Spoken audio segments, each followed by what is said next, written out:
This year, South Africans had to commemorate Freedom Day under a lockdown. Being a public holiday, it's usually a time most South Africans get together with family and friends over delicious homemade meals that often include the country's beloved braais, which are various meats roasted on an open fire.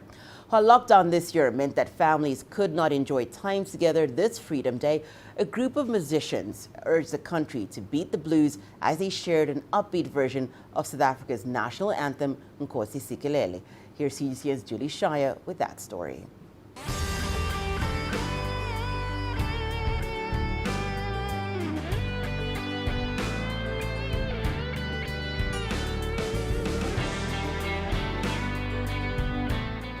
South Africa's best guitarists have come up with a rocking version of the national anthem to lift the mood on Freedom Day. 26 years ago, South Africa went to the polls to cement their democracy. But there will be no celebrations this year amid the COVID-19 lockdown. To the original, which was composed in 1897 by Enoch Sontonga, and it was composed as a prayer for Africa, and not necessarily as a national anthem, but of course South Africa adopted it. And for us, that was also important to go back to the essence of the way that song was written as a prayer for Africa and a prayer for unity in the continent. The frontline workers, everybody's really working hard, taking high risks to keep us safe. So whatever we as artists and all musicians can do to help spread goodwill at a moment of inspiration and positiveness to the nation, that will help us get through it. Artists lend an important voice in times of despair. South Africa's inequality levels have been laid bare during the COVID-19 crisis. Freedom Day brings a chance to take stock of the country's progress.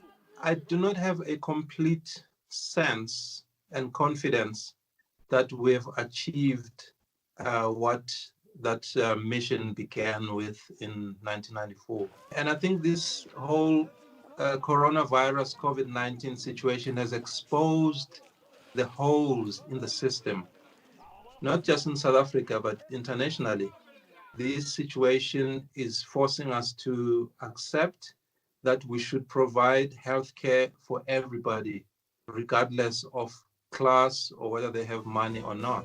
I believe that thoughts become things, and therefore, if we all think and hopefully feel and believe that good things can and will happen, we can all change the world in our own way.